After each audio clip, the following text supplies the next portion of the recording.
Good morning, kids, and today we're checking out a new video, well, kind of a new video, it's 4 years old, from Wikizilla, a kaiju profile on the King of the Earth, the Master of Monsters, Godzilla. I should have said Emperor of Earth. Damn, I didn't think of that in time. Either way, let's hop in and check it out. What can we learn from the biggest of the big G's? Hey Kaiju fans, I'm the King of the Monsters, and today we'll be taking an in-depth look at the ultimate life form, Godzilla Earth. Oh yeah. Look at that thing. It's gigantic. 300 meters in height.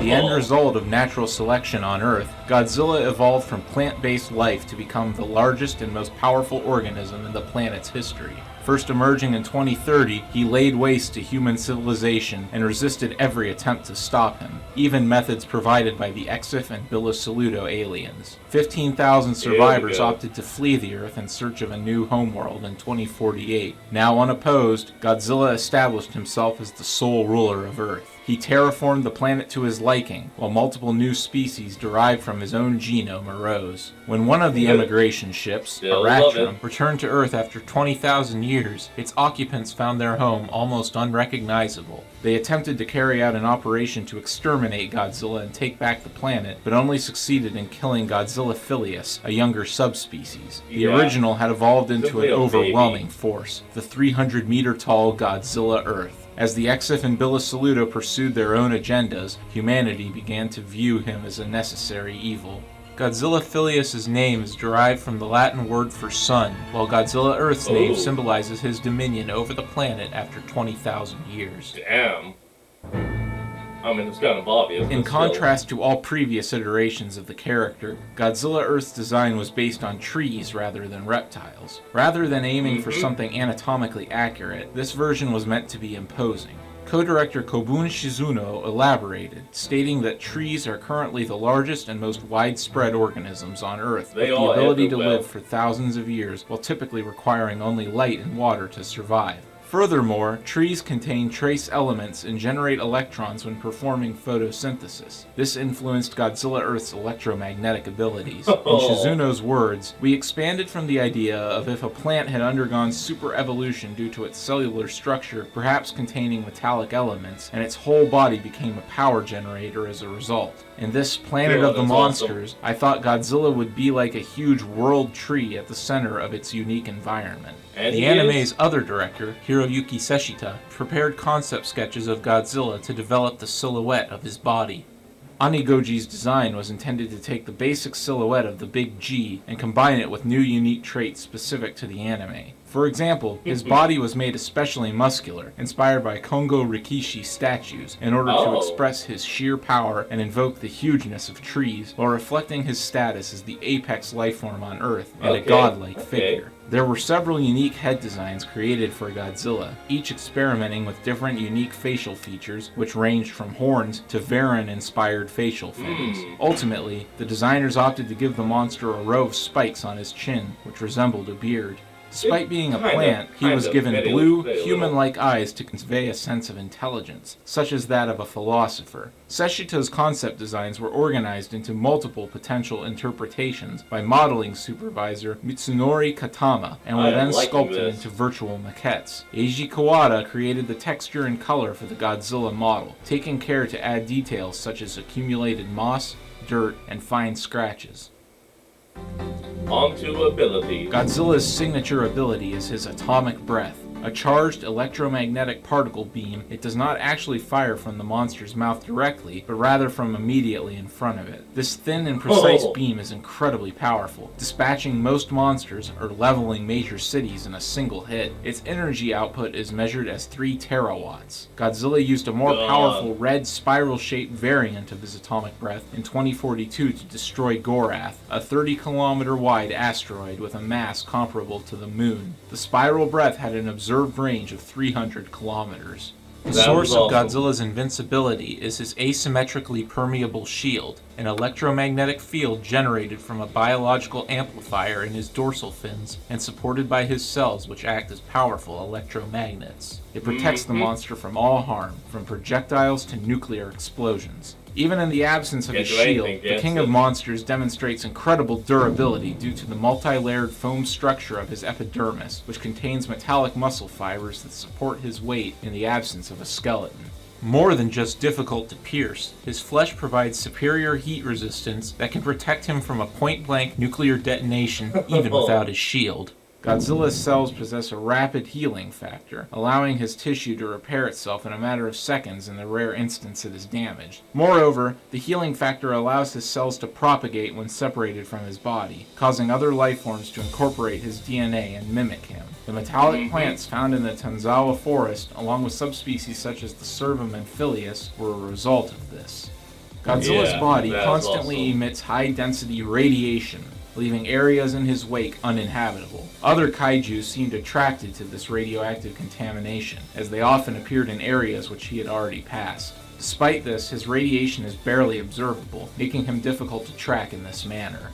Damn. For a creature of his size, Godzilla possesses remarkable stealth capabilities. His body absorbs radio waves, so he doesn't show up on radar or other targeting systems, except when firing his atomic breath. Godzilla swims incredibly quickly underwater, exceeding the speeds of the most advanced submarines of the 2040s, even evading detection from EXIF and Billasaludo technology. In his 300-meter form, Godzilla Earth demonstrates a super oscillatory wave, a resonance phenomenon he causes by roaring at an incredibly high volume, which crushes and destroys targets. Another such new ability for Earth is the Plasma Cutter, a powerful shockwave he generates by swinging his tail at speeds of Mach 3 to 4, destroying anything in its path within a 600-meter range. One swing obliterated nearly all of the United Earth's forces. Beyond the Plasma Cutter, Godzilla's tail itself is a useful appendage, acting as an additional limb that supports his massive body. While never demonstrated in the movies, the monster's tail is fully prehensile and can be extended to wrap around other objects like a tentacle, or used as a stabbing weapon due to the sharp spike on its tip. On screen, he used his tail to destroy several of the tower-like structures flanking the tunnel leading to Mechagodzilla City. Godzilla's shield must be bypassed in order for an attacker to even attempt to damage him. Mothra forced the Big G to retreat during their 2048 battle because her scales interfered with his shield and reflected his atomic breath back at him, successfully injuring him. The monster's shield temporarily collapses whenever it is deployed, presenting a brief window of attack. Haruo Sakaki's anti-Godzilla plan called for the amplifying organ in his dorsal fins to be attacked in this moment, lowering his shield long enough for EMP probes to be injected into him and overload his body with electromagnetic energy. This plan was effective against the smaller Philius and caused him to explode, but failed against Godzilla Earth due to his having developed an adaptation that rendered it ineffective. He could convert the excess energy into heat exceeding 1000 degrees Celsius, preventing him from overloading. This kept the vultures at bay, giving him time to regenerate. Still, Belubei believed Earth's explosion could be triggered in this state if he fired his atomic breath or was struck with a high-speed impact to his dorsal fin. Haruo denied him the chance to see if he was right. Ghidorah bypassed Godzilla's shield and absorbed the heat given off by his energy conversion, resulting from the three-headed dragon's capacity to bypass this dimension's laws of physics. Godzilla was helpless against Ghidorah until Haruo severed Metphius' connection to the Golden King. Now subject to this dimension's laws, Ghidorah was swiftly forced back by the King of Monsters. Try Old Spice Total Body. Hold on, everyone. We'll be right back. And we're back. Let's go. In 2030, biology professor Kyohei Yamane was called to Odo Island to investigate the carcass of the monster Kamibus 4, which had washed ashore. Yamane concluded that it had been killed by a larger predator and gave this hypothetical creature the name Godzilla after a legendary dragon from the island's folklore. Godzilla soon came ashore in Los Angeles, where he killed Anguirus 4, Baragon 2, and Varan 2 simultaneously. After demolishing LA and San Francisco, he returned to the sea. the monster resurfaced on the west coast of the United States the following year, destroying Seattle and routing the military in Colorado. As he passed through the Midwest, the U.S. government desperately hurled 150 nuclear warheads at the monster, but only succeeded in wiping multiple states off the map. Godzilla disappeared into the Gulf of Mexico until 2034, when he invaded Western Europe. After devastating Paris, monsters such as Gorosaurus and Zilla appeared in his wake to further menace the citizens of France. The same month Godzilla departed Western Europe, the larval Batra emerged from his sleep in South America. Sensing each other's presence, they battled at least twice, with the Big G ultimately proving victorious. Detecting the approach of the Gorath asteroid, Godzilla vanished into the Arctic Ocean to store up enough energy to destroy it before it struck Earth. Finally, in 2042, he emerged from the Arctic ice and obliterated the asteroid with a more powerful crimson spiral-shaped version of his atomic breath. Over the next 2 years, the King of Monsters became increasingly active and targeted the United Earth more directly. Multiple attempts to stop him, ranging from Operation Great Wall to the Bilisaluto weapon Mechagodzilla, did little to stop him, or failed utterly. The United Earth became so desperate that it approved a plan to evacuate 15,000 citizens aboard 2 spacecraft, the Oratio and Oratrum. Seemingly aware of this plan, the Big G arrived in South America in time to nearly intercept the Oratrum before it could take off. A nuclear strike held him at bay long enough for the ship to escape. Godzilla turned his attention to the remnants of the United Earth left behind, who walled themselves in Buenaventura. Upon reaching the Colombian city, he was confronted by Mothra, who forced him to retreat by reflecting his own atomic breath back at him. Mothra worked with the remnants to relocate her eggs to Japan to defend future generations of humanity there, but Godzilla caught the transport at sea. Mothra held him off long enough to ensure the success of Operation Cradle, but at the cost of her own life.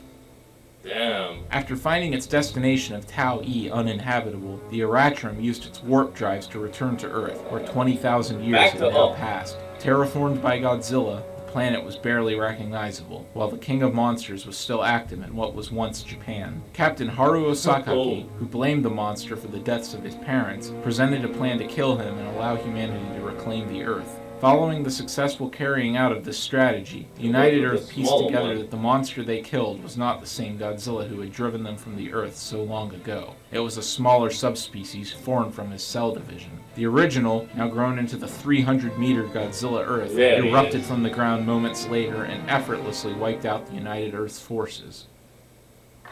Haruo and many of the other survivors of Godzilla Earth's attack were rescued by the Hotuo, descendants of the humans who had relocated to Japan with Mothra's egg. After learning that the Hotuo were harvesting nanometal, the metal used to build Mechagodzilla, from a nearby location, the surviving soldiers made their way to the foot of Mount Fuji to recover enough to combat Godzilla. What they found instead was Mechagodzilla City, the result of MG's surviving nanometal remaining active for 20 millennia and rebuilding its production facility.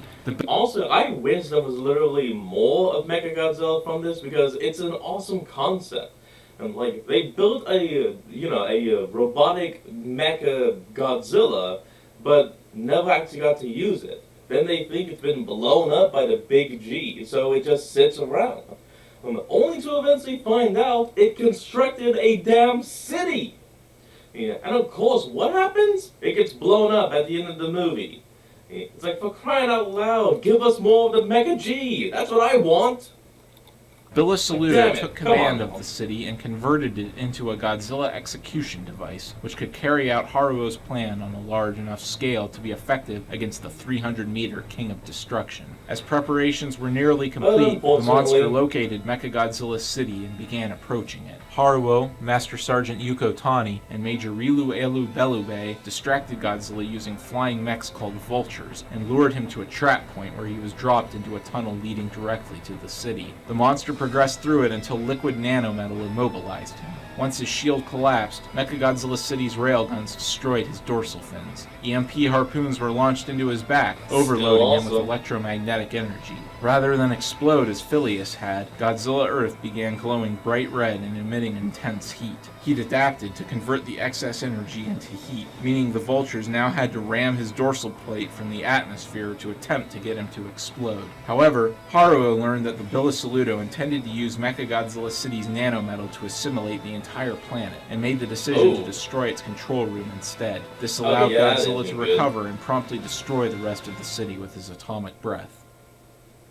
After Mechagodzilla City's failure, Exif Archbishop Metphius began to appeal to a higher power to vanquish Godzilla, the Exif god, Ghidorah.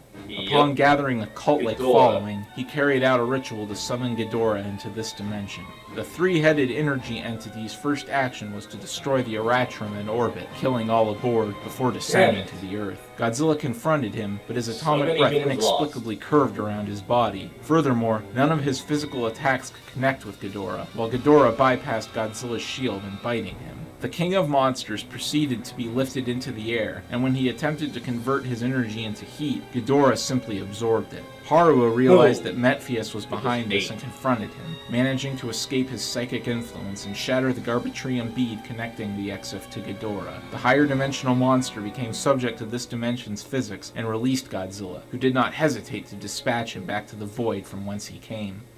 Haruo grew to realize that humanity had a second chance to embrace the Hotua's way of life and live in harmony with nature, therefore no longer incurring Godzilla's wrath. But for as long as Haruo lived, the desire for vengeance would remain, and the cycle of destruction threatened to begin anew. Taking matters into his own hands, Haruo flew the last vulture, containing all remaining traces of nanometal, directly at Godzilla. He fired his atomic breath at the vulture, which exploded, burning away the last remnant of humanity's past. Damn it. I don't like that. Onigoji's sole video game appearance as of this video's release was in an event for the mobile RPG Eternal Linkage. Servum served as end-of-level bosses, leading up to Phileas in the final chapter, with Godzilla Earth relegated to a summon. Godzilla Earth is by far and away the tallest kaiju in the franchise, putting a swift end to the height competition the 2014 and 2016 incarnations kicked off. He is also the heaviest version at 100,000 metric tons, surpassing the 92,000 metric ton weight of Shin's fourth form. However, he is not the heaviest kaiju in the franchise.